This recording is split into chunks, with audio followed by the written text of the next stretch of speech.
الحمد لله رب العالمين والعاقبة للمتقين والصلاة والسلام على سيد الأنبياء والمرسلين وعلى آله وأصحابه الطيبين الطاهرين أما بعد فأعوذ بالله من الشيطان الرجيم بسم الله الرحمن الرحيم إن الله اشترى من المؤمنين أنفسهم وأموالهم بأن لهم الجنة صدق الله العظيم. قابل قدر علماء ذوی الاحترام وحاضرین و حاضرات بزم، السلام علیکم ورحمۃ اللہ وبرکاتہ. میرے پیارے آقا صلی اللہ تعالی علیہ وسلم کے پیارے دیوانوں، آیے کریمہ کے جس حصے کی تلاوت کا میں نے شرف حاصل کیا اس سے متعلق کچھ معروضات پیش کرنے سے پہلے بارگاہ رسالت مآب صلی اللہ تعالی علیہ وسلم میں جس طریقے سے میں پڑھاؤں، مرد حضرات بلند آواز میں اور خواتین اسلام پست آواز میں درود و سلام کا نذرانہ عقیدت پیش کریں. الصلاۃ والسلام علیک یا رسول اللہ، الصلاۃ والسلام علیک یا حبیب اللہ، الصلاۃ والسلام علیک یا نبی اللہ، الصلاۃ والسلام علیک یا نور اللہ، وعلی آلک و اصحابک یا حبیب اللہ صلی اللہ تعالی علیہ وسلم. تیرے غلاموں کا نقش قدم ہے راہ حیات، وہ کیا بہک سکے جو یہ سراغ لے کے چلے. میرے پیارے آقا صلی اللہ تعالی علیہ وسلم کے پیارے دیوانوں، مجھ سے بیشتر محب گرامی جناب محمد صادق رضوی صاحب سے آپ کربلا کا پیغام سماعت فرما رہے تھے. میں بھی چاہوں گا کہ امام عالی مقام علی جدہ وعلیہ الصلاۃ والسلام کی زندگی پاک کے اس حسین گوشے کو آپ کے سامنے اجاگر کروں، جس حسین گوشے سے ہمیں ایک درس بھی ملتا ہے اور پیغام.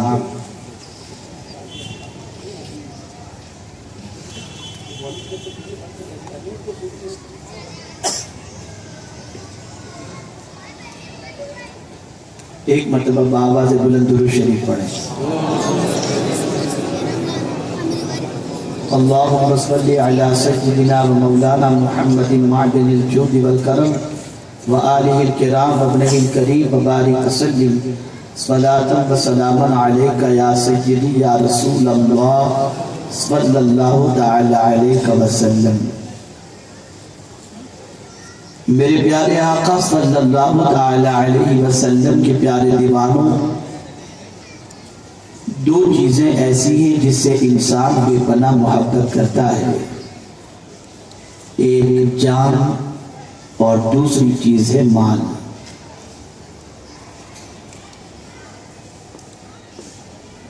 جان کو مال کی ضرورت ہے، مال کو جان کی ضرورت ہے.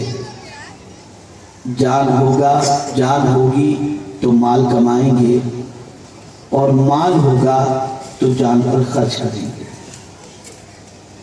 میرے پیارے آقا صلی اللہ تعالی علیہ وسلم کے پیارے دیوانوں، پوری دنیا میں انسان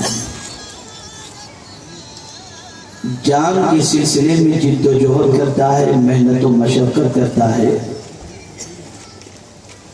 اور مال بھی کماتا ہے تو اس کی وجہ بھی یہی ہوتی ہے کہ وہ اپنی جان کا خیال کر سکے، جان کو راحت دے سکے، جان کو آرام دے سکے اور جان کو تعیشات فراہم کر سکے۔ جان بڑی قیمتی چیز ہے، اسلام میں بھی جان کی بڑی اہمیت ہے۔ قرآن مقدس میں اللہ رب العزت نے جان بچانے کے حوالے سے بقدر ضرورت حرام کے استعمال کی بھی اجازت عطا فرمائی۔ اگر کوئی شخص کسی ایک انسان کی جان کو بچاتا ہے تو میرا رب ارشاد فرماتا ہے وَمَنْ أَحْيَاهَا فَكَأَنَّمَا أَحْيَا النَّاسَ جَمِيعًا، جس نے کسی ایک جان کو بچایا گویا اس نے پوری انسانیت کو بچا دیا۔ جان کی بڑی اہمیت ہے، چاہے وہ انسان کی ہو چاہے وہ جانور کی ہو۔ میرے پیارے آقا صلی اللہ تعالی علیہ وسلم کے پیارے دیوانوں، ایسے ہی مال کی بھی بڑی اہمیت ہے۔ آقا کریم صلی اللہ تعالی علیہ وسلم پر نازل ہونے والا قرآن بے پناہ مقامات پر وَابْتَغُوا مِنْ فَضْلِ اللَّهِ کہہ کر مال کمانے کے حوالے سے، اللہ کے فضل کو تلاش کرنے کے حوالے سے تاکید بھی فرما رہا ہے اور ارشاد بھی فرما رہا ہے۔ لیکن بڑا فرق ہے ہم میں اور قرآن کے عاملین میں۔ جو قرآن کے عامل ہیں وہ جان کو اپنی جان نہیں اللہ کی امانت سمجھتے ہیں۔ جو قرآن پر عمل کرنے والے ہیں وہ مال کو اپنی ملکیت نہیں اللہ کی امانت سمجھتے ہیں۔ یہی وجہ ہے کہ ان کی پوری زندگی اٹھا کر کے دیکھو تو آپ یہ محسوس کریں گے وہ جان بھی وہی خرچ کرتے ہیں جہاں اللہ نے خرچ کرنے کا حکم دیا، اور مال بھی وہی خرچ کرتے ہیں جہاں اللہ نے خرچ کرنے کا حکم دیا۔ اور قرآن اس سے پردہ اٹھاتا ہے۔ سورہ بقرہ کی ابتدائی آیات کی اگر آپ تلاوت کریں تو قرآن کہتا ہے هُدًى لِّلْمُتَّقِينَ الَّذِينَ يُؤْمِنُونَ بِالْغَيْبِ وَيُقِيمُونَ الصَّلَاةَ وَمِمَّا رَزَقْنَاهُمْ يُنْفِقُونَ۔ متقیوں کے لیے یہ ہدایت کی کتاب ہے۔ اور متقین کون ہیں؟ جو قرآن کہتا ہے جو غیب پر ایمان لانے والے ہیں، جو نماز قائم کرنے والے ہیں، اور جو ہماری عطا کردہ روزی کو ہمارے نام پر خرچ کرنے والے ہیں۔ آج ہم قرآن کی آیتوں کو سنتے ہیں، سمجھتے نہیں، اور سمجھتے ہیں پھر بھی عمل نہیں کرتے۔ لیکن اللہ والوں کی سچویشن یہ ہوتی کہ وہ قرآن کی آیتیں سنتے تھے تو اس کو عمل کے سانچے میں ڈھالتے تھے۔ یہی وجہ تھی کہ جب وہ ایک جملہ بولتے تھے تو وہ جملہ دل میں نشتر کی طرح چبھتا تھا اور انسان کی زندگی زیر و زبر ہو جاتی تھی، انسان کی زندگیوں میں انقلاب پیدا ہو جاتا تھا۔ میرے پیارے آقا صلی اللہ تعالی علیہ وسلم کے پیارے دیوانوں، کبھی کبھی انسان کی جان انسان کو فتنے میں گرفتار کر دیتی ہے، کبھی انسان کو مال کی محبت فتنے میں گرفتار کر دیتی ہے۔ جان اور مال یہ دونوں چیزیں ایسی ہیں کہ انسان کے لیے بڑی آزمائش میں گرفتار کرنے کی چیزیں ہیں۔ اس لیے قرآن مقدس میں اللہ رب العزت نے فرمایا وَلَنَبْلُوَنَّكُمْ بِشَيْءٍ مِّنَ الْخَوْفِ وَالْجُوعِ وَنَقْصٍ مِّنَ الْمَالِ وَنَقْصٍ مِّنَ الْأَمْوَالِ وَالْأَنفُسِ وَالثَّمَرَاتِ۔ اللہ اکبر، ہم ضرور تمہیں آزمائیں گے، خوف سے آزمائیں گے، بھوک سے آزمائیں گے۔ یہ ساری آزمائش کے حوالے سے جو قرآن نے کہا اس کی وجہ یہ ہے کہ میرے بندو احسب الناس ان یترکوا ان یقولوا آمنا وهم لا یفتنون، کیا لوگ گمان کرتے ہیں کہ اتنا کہنے پر چھوڑ دیے جائیں گے کہ ہم اللہ پر ایمان لائے؟ نہیں۔ وَلَقَدْ فَتَنَّا الَّذِينَ مِنْ قَبْلِهِمْ فَلَيَعْلَمَنَّ اللَّهُ الَّذِينَ صَدَقُوا وَلَيَعْلَمَنَّ الْكَاذِبِينَ۔ ہم نے تم سے پہلے کے لوگوں کو بھی آزمایا تھا اور ہم جاننا چاہتے ہیں کون سچا ہے اور کون جھوٹا۔ اے رسول اعظم صلی اللہ تعالی علیہ وسلم کے پیارے دیوانوں، ہم بچپن ہی سے یہ کہتے چلے آ رہے ہیں اللہ بڑا ہے، ہمارا مالک اللہ ہے، رزق رساں اللہ ہے، زندگی دینے والا اللہ ہے، پالن ہارے حقیقی اللہ ہے۔ ہمارا سر جھکے گا تو اسی کی بارگاہ کے اندر ہمارا دل جھکے دے گا تو اسی کی بارگاہ کے اندر. لیکن میرے پیارے آقا صلی اللہ علیہ وسلم کے پیارے دیوانوں، اتنا کہنے پر ہم چھوڑ نہیں دیے جائیں گے، بلکہ مولا اس کا امتحان دے گا کہ ذرا دیکھو تو صحیح میرے بندے میرے نام پر اپنی جان قربان کرنے کے لیے تیار ہے یا نہیں ہے. جو بندے یہ کہتے ہیں اللہ کو ہم نے رب مانا ہے، وہ میرے نام پر مال خرچ کرنے کے لیے تیار ہے یا نہیں ہے. اس لیے کہ جان دی ہوئی اسی کی ہے، مال دیا ہوا اسی کا ہے. ہر بندہ یہ کہتا ہے ہماری زندگی کا مالک اللہ ہے، ہماری روزی کا مالک اللہ ہے، وہی روزی دیتا ہے، وہی زندگی دیتا ہے، وہ جب چاہے گا تب لے لے گا. لیکن اب یہی کہنے والے سے مولا کہتا ہے جب تو یہ کہہ رہا ہے کہ جان بھی میری ملکیت ہے اور مال بھی میری ملکیت ہے، تو اے میرے بندے اب تجھ سے میں مطالبہ کرتا ہوں کہ جان میرے نام پر قربان کر کے بتا دے، مال میرے نام پر قربان کر کے بتا دے. وہاں بندہ امتحان میں کبھی ناکام ہوتا ہے اور کبھی کامیابی سے ہمکنار ہو جاتا ہے. اگر کامیاب ہونے والوں کی زندگی کا سلسلہ دیکھا جائے اور کامیاب ہونے والوں کی فہرست دیکھی جائے تو آپ کو پتا چلے گا کہ ان کامیاب ہونے والوں میں انبیاء نظر آئیں گے، صدیقین نظر آئیں گے، شہداء نظر آئیں گے، صالحین نظر آئیں گے، جو اپنی زندگی کو اپنی طبیعت کے مطابق نہیں قانون الہی کے مطابق گزارتے نظر آتے ہیں. وہ جانتے ہیں کہ جان اللہ کی امانت ہے، وہ جانتے ہیں کہ مال اللہ کی امانت ہے، ہم اپنی مرضی سے استعمال کے حقدار نہیں ہیں، اسے اسی طریقے سے استعمال کرنا پڑے گا جس طریقے سے معبود برحق نے استعمال کا حکم دیا.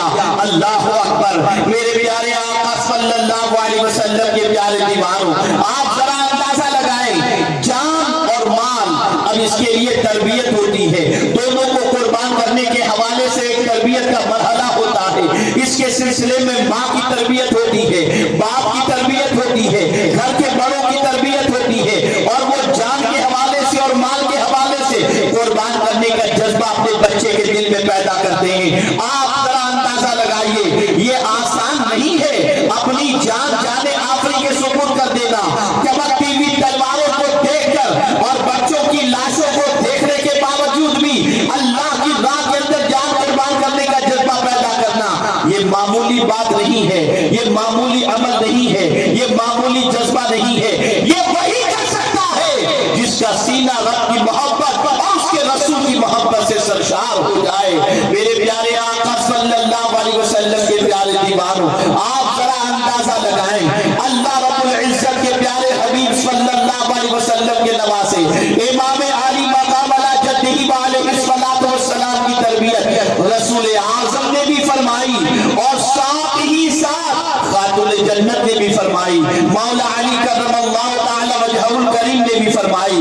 کبھی کوئی یہ ثابت نہیں کر سکتا امام حسین رضی اللہ المولا تبارک و تعالی عنہ نے جان اپنی طبیعت کے مطابق گزاری ہو. نہیں، انہوں نے اپنے پورے وجود کو قانون الہی کا پابند بنایا. جب وقت نماز آتا سر جھک جاتا تھا، جب رب قدیر کی بارگاہ میں سر قربان کرنے کی باری آئی تو قربان کرنے کے لیے تیار ہو گئے. مال کی قربانی کا وقت آیا، مال قربان کرنے کے لیے تیار ہو گئے. اور دنیا کو یہ درس دیا اپنے جھوٹے دعوے مت کرو کہ تم اللہ عز و جل اور اس کے رسول صلی اللہ علیہ وسلم سے سچی محبت کرتے ہو. یقیناً محبت کا تقاضا ہے کہ محبوب جان مانگے تو جان دے دو، سچی محبت کا تقاضا ہے محبوب مال مانگے تو مال دے دو. امام حسین نے سیرت پڑھی تھی، امام حسین نے ماں باپ کو دیکھا تھا، امام حسین نے نانا جان کو دیکھا تھا کہ خود بھوکے رہ کر اوروں کی بھوک مٹایا کرتے تھے.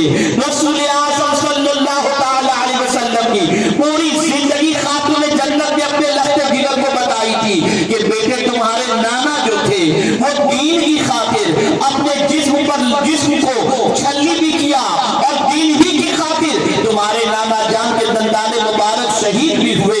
اور رب قدیر جل جلالہ کے پیارے حبیب ارواحنا فداہ صلی اللہ علیہ وسلم نے انسانوں کو درس دیا، اے روئے زمین پر بسنے والے انسانوں، اللہ کی راہ میں جان دینے کے بعد مقام کتنا بڑھ جاتا ہے، مرتبہ کتنا بڑھ جاتا ہے. آپ ذرا سوچو اور اندازہ لگاؤ، ایک عام انسان، ایک عام مسلمان جنت کا حقدار بن جانے کے بعد جب جنت کی نعمتوں کو دیکھے گا تو دنیا میں آنے کی تمنا نہیں کرے گا، لیکن شہید جنت میں جانے کے بعد بھی جب اس سے پوچھا جائے گا کہ بندے ذرا یہ تو بتا تیری کوئی آرزو ہو تو بتا، وہ عرض کرے گا میری آرزو بس اتنی ہے دوبارہ مجھے دنیا میں بھیجا جائے، جو مزہ اللہ کی راہ میں جان دینے میں آتا ہے وہ مزہ مجھے جنت میں بھی نہیں آتا۔ یہ وہی کہہ سکتا ہے جس کو جان قربان کرنے کا جذبہ ہو۔ آپ ذرا سوچ اور اندازہ لگاؤ، ایک سوچ آپ کو دیتا ہوں، ایک فکر آپ کو دیتا ہوں، یہ بات ہمیشہ کے لیے ذہن میں رکھو، راہ خدا میں جان دے کر اور راہ خدا میں مال دے کر دونوں کبھی کم نہیں، کبھی کم نہیں۔ اس کا وعدہ حق ہے، اگر راہ خدا میں کوئی جان دے دے تو میرا رب فرماتا ہے وَلَا تَقُولُوا لِمَنْ يُقْتَلُ فِي سَبِيلِ اللَّهِ أَمْوَاتٌ بَلْ أَحْيَاءٌ،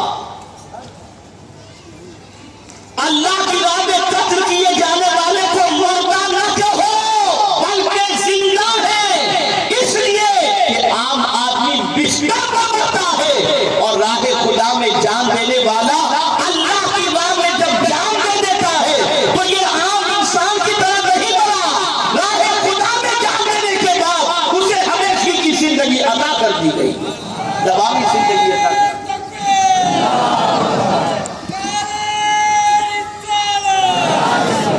یہاں میں آپ کو بتاؤں بڑی عجیب سچویشن ہے، میں جان کے حوالے سے اگر گفتگو کروں تو انسان سوچے گا کہ یار کیا کرے اپنی جان کو، کیا کل قربان کرنے کے لیے نکل پڑے، لیکن آئیے اس بڑی قربانی سے پہلے صرف مال کے حوالے سے بتاؤں۔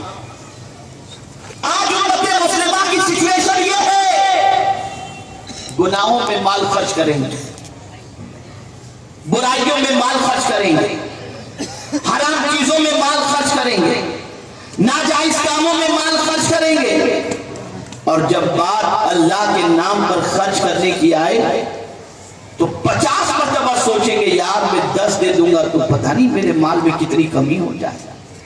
یہ اندیشہ کیوں؟ یہ سوچ، تو یہ اندیشہ اس وجہ سے کہ قرآن مقدس میں رب نے فرمایا الشیطان یعدکم الفقر،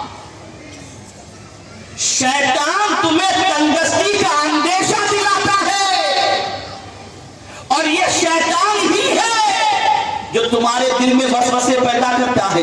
اللہ کے نام پہ 10 دو گے تو کم ہو جائے گا، 100 دو گے تو کم ہو جائے گا، 200 دو گے تو کم ہو جائے گا، اور میرا رب فرماتا ہے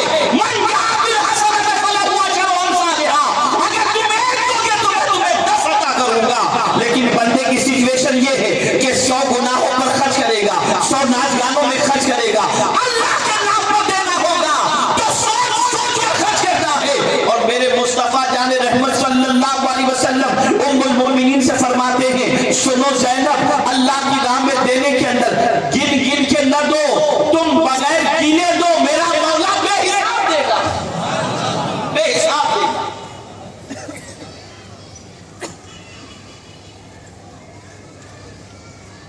بلکہ ہمیشہ کے لیے یہ بات ذہن میں رکھو، اللہ سے تجارت کرو، اللہ سے تجارت کرو۔ کس طریقے سے تجارت کرو؟ آپ نے 1 کروڑ روپیہ کہیں انویسٹ کیا،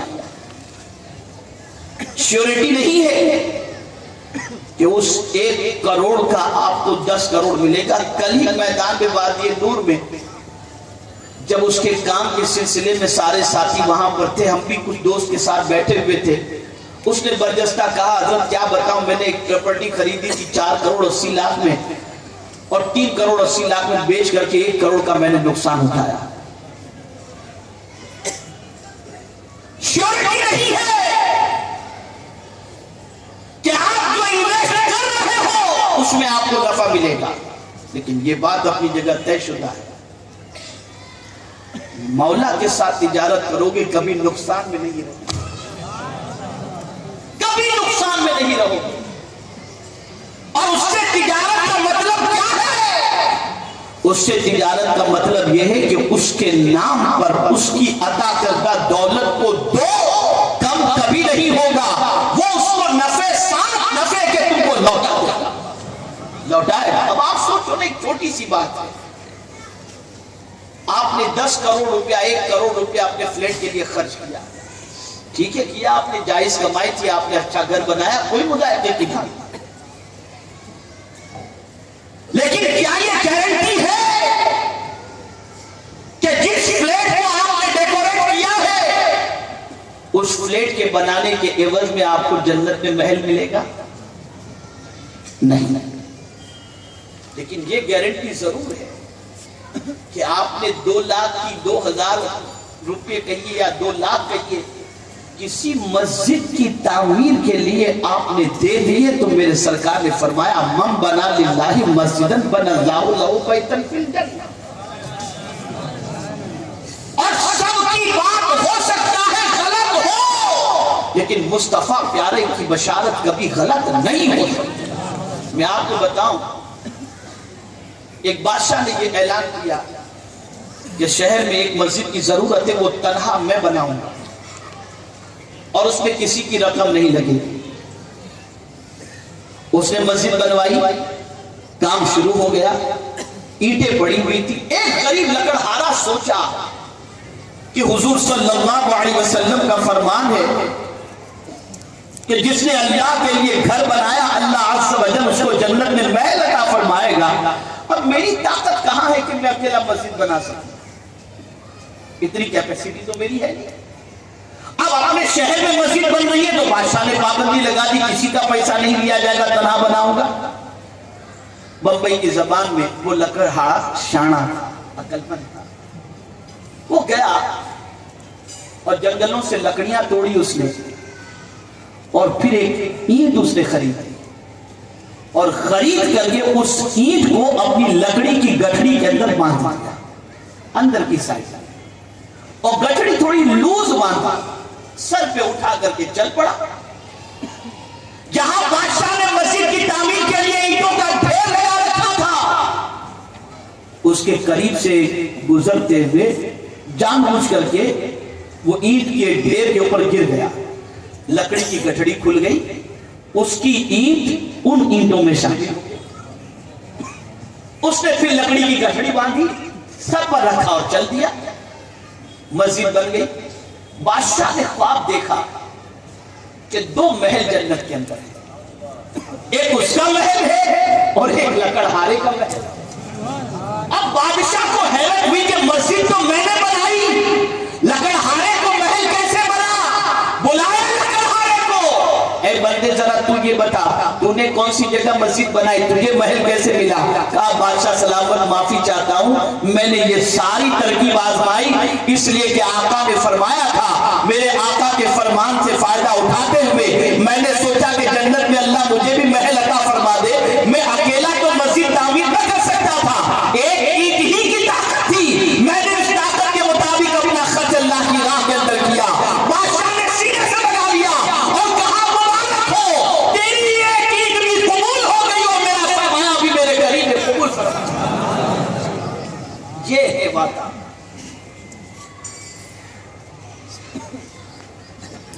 اے رسول اعظم صلی اللہ علیہ وسلم کے دیوانوں، کبھی یہ بات عقل میں نہ آنے دینا کہ اللہ کے نام پر خرچ کرنے سے دولت کم ہوتی ہے، کبھی بھی نہیں، دولت بڑھتی ہی رہتی ہے، اور جان بھی اللہ کی امانت ہے، مال بھی اللہ کی امانت ہے۔ امام حسین رضی اللہ المولا تبارک و تعالی عنہ بہت زیادہ اس وقت ان کو ضرورت تھی سرمایہ کی، ایسے موقع پر ایک سائل حاضر ہوتا ہے، عرض کرتا ہے اے نواسے رسول بہت پریشان ہوں، اللہ کے نام پر مجھے کچھ عطا کر دو۔ ارشاد فرماتے ہیں رک، میری روزی آ رہی ہے۔ تھوڑی دیر کے بعد حضرت امیر معاویہ رضی اللہ تعالیٰ عنہ کی جانب سے 5 تھیلیاں